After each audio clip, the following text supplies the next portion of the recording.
As a part of this final project, the next myth that I'm going to debunk is myth number 8: children cannot speak or write properly anymore.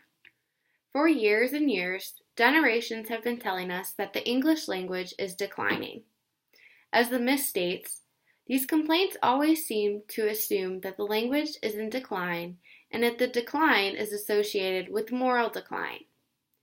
Many believe that the linguistic decline is associated with the use of language by the younger generations. The root of this problem is often blamed on the schools.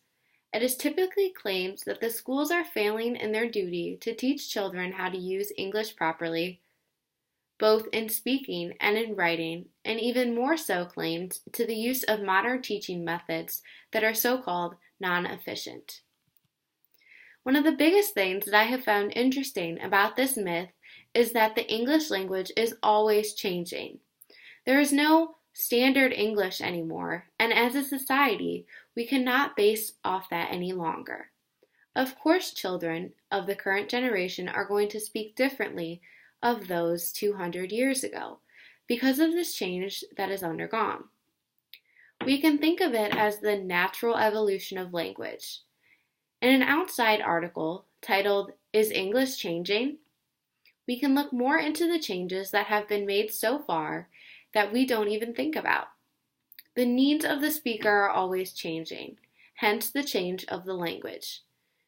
Many of the topics that we have addressed so far in this class talk about things that come subconsciously to us, as if we don't realize that something is happening while we are speaking. That, as we have learned, is because we learn and acquire some of these language skills at such a young age. In Chapter 8 of our text, Language Files, it's all about language acquisition. This chapter begins by addressing many of the language acquisition theories. The first one that I thought to be extremely relevant in the innateness hypothesis, stating that humans are genetically predisposed to acquire and use language. The theory also stating that the knowledge of verbs and nouns is innate as well. As time changes, we adapt to our language without even knowing. Another theory that I thought was relevant was the imitation theory, which states that children learn languages by listening to the speech around them and reproducing what they hear, which can be used in a classroom or by parents or social settings. In this chapter, we are also introduced to the speech production and speech perceptions. Both linguists and teachers use this to assess speakers' progress of a language, again, ever-changing.